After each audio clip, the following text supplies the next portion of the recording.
मेरे बच्चे, तुम्हारा पुराना प्यार वापस आ रहा है।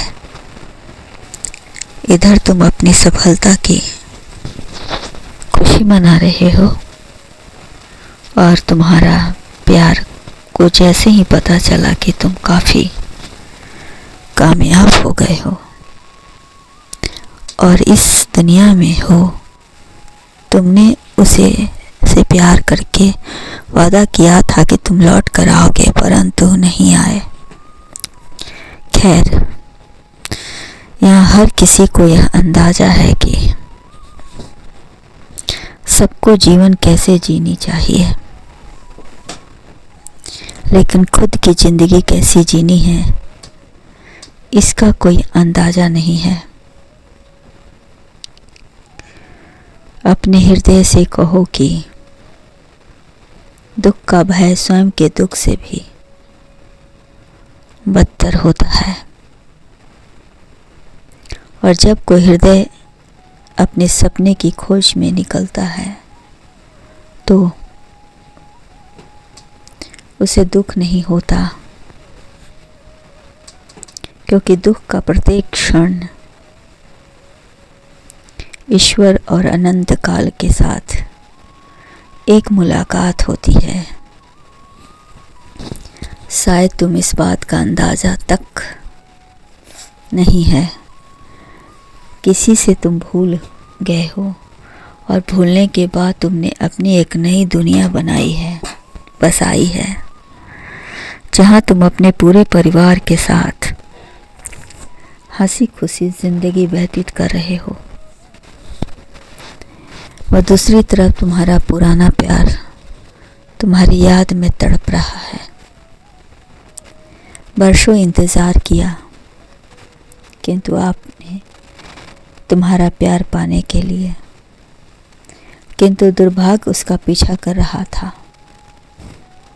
और इसी दुर्भाग्य का शिकार वह हुआ, मगर उसने हिम्मत नहीं हारी।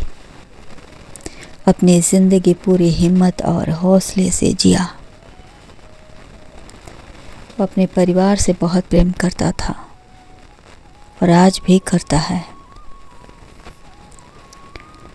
और तुम्हें भी भूल नहीं पाया। तुम्हें विवाह हद से ज़्यादा प्यार करता है। किसी ने उसे झूठ कहा था कि तुम अब इस दुनिया में नहीं हो, और इसी झूठ को उसने सच मान लिया था, और उसने तय किया कि चाहे जो हो जाए, वह खुद को इतना काबिल बनाएगी कि किसी के आगे उसे झुकने की आवश्यकता नहीं पड़ेगी। और उसने कर दिखाया, और उसने ऐसा ही किया। आज वह अपने बलबूते पर बहुत बड़ा आदमी बना है। उसके अंदर कई कंपनियां काम करती हैं, 100 से भी ज़्यादा वर्कर उसके कंपनी में काम करते हैं। इतना सब कुछ होने के बाद भी वह अंदर से खुश नहीं है, क्योंकि कहीं ना कहीं तुम्हारी कमी उसे खल रही है, तुम्हारा प्यार उसे खल रहा है। जब भी वह अकेला होता है तुम्हें याद करके बहुत उदास हो जाता है। सोचता है कि काश मेरा पूरा परिवार मुझसे प्यार करता और मैं अपने परिवार का देखभाल अपने बलबूते पर करता। मैं भी उनसे बहुत प्यार करता।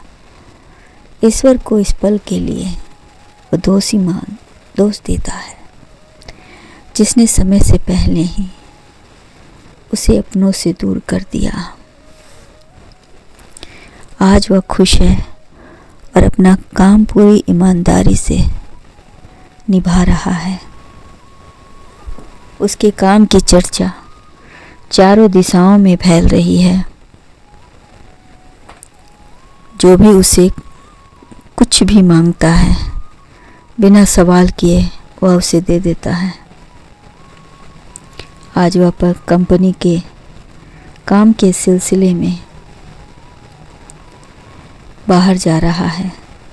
बाहर जाते वक्त उसकी नज़र टीवी पर पड़ती है और जैसे ही टीवी में समाचार देखता है कि तुम्हें नेशनल अवार्ड से सम्मानित किया जाता है, कुछ देर वह सन रहा, फिर खुशी से उछल पड़ा। तुम्हें जिंदा देखकर उसके पैरों तले की ज़मीन खिसक गई। कुछ समझ नहीं आ रहा था, फिर भी अपने आप को उसने संभाला और कुछ देर के लिए मौन रहा, फिर खुशी से उछल पड़ा और खुशी से पागल होकर वह कह रहा था, यह देखो, ये जिंदा है, ये जिंदा है। और इस वक्त वह तुम्हारे पास तुमसे मिलने के लिए निकल पड़ा है। जब तुम्हारे पास आता है तो उसे पता चलता है कि तुम्हारा तो खुद का अपना दूसरा परिवार है, जहाँ तुम्हारे माता पिता सभी एक साथ रहते हैं और तुम बहुत खुश हो। फिर भी उसने यह ठान लिया कि वह तुमसे पूछ कर ही रहेगा कि आखिर उसने तुम्हें, तुम्हारी माँ को क्यों धोखा दिया। यही सवाल लिए उसके परिवार से दोस्ती करते हो और उसके परिवार में धीरे धीरे शामिल हो जाते हो, सबका दिल जीत लेते हो और तुम यह सवाल मौका देकर बार बार उसे पूछते हो कि मेरा कसूर क्या था। वह टोल मटोल करके टरका देते हैं और कहते हैं कि उनका कोई परिवार नहीं है और न ही उनका कोई पुराना प्रेम है। तुम उन्हें अपनी माँ का फोटो दिखाते हो और कहते हो कि मैं आपका बेटा हूँ, फिर भी वो कह देते हैं कि मैं कैसे मान लूँ। आपका पहला प्यार का निशानी, जिसे आपने शादी का वादा करके उसे छोड़कर चले आए थे, बिना कुछ बताए मेरी माँ का कसूर क्या था जिसे आपने धोखा दिया। उसके बाद तुम्हारे पिता कहते हैं मेरे पास कोई चारा नहीं था, मेरे पिता ने मेरी शादी ठीक कर दी थी बिना मुझसे पूछे, और मुझे इतनी हिम्मत नहीं थी कि मैं यह कह सकूं कि मैं किसी और से प्यार करता हूं। और जब कहता है जब इतने डरपोक थे तो आपको प्यार करने की क्या ज़रूरत थी। उसे ऐसे हालात में छोड़कर कुछ शर्म नहीं आई क्या, कभी याद नहीं आई। आज भी तुम्हारे पिता डरते हैं अपने पिता से सच कहने से। अब तुमने भी ठान लिया है कि अपनी सच्चाई सबको बताओगे और तुम्हें तुम्हारे पिता को स्वीकार करना ही होगा, क्योंकि ये तुम्हारी माँ की अंतिम इच्छा थी। मैं तुम्हें रास्ते से हटाना चाहते हैं और तुम उनकी हर तरह से सहायता करते हो। आज तुम्हारे पिता का भयंकर एक्सीडेंट हो गया। घर का एक एक सदस्य से सबने अपने पिता की सहायता से इनकार कर दिया। किसी ने उनकी मदद नहीं की, क्योंकि इस एक्सीडेंट में उनकी एक किडनी चली गई थी और घर के किसी सदस्य ने भी उन्हें अपनी किडनी नहीं दिया। तुम्हारा दादाजी बहुत रोए, सबसे निवेदन किया कोई तो उनके बच्चे को ही जान बचा लो।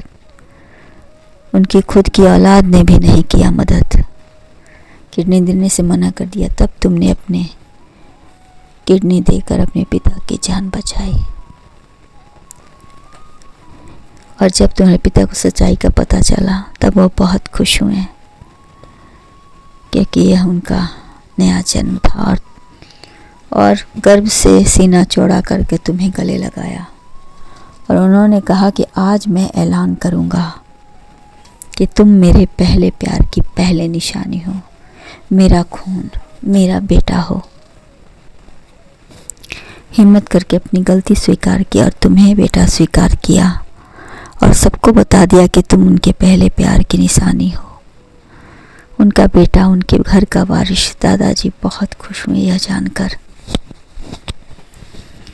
इस घटना ने जो सच्चाई सबके सामने रखा, उसके बाद सबने तुम्हें स्वीकार किया। इस तरह बेटे के रूप में उनका पुराना प्यार लौट आया। आज तुम्हें पाकर सब बहुत खुश हैं। आज तुम्हारी आत्मा को, माँ की आत्मा को बहुत शांति मिली है। आज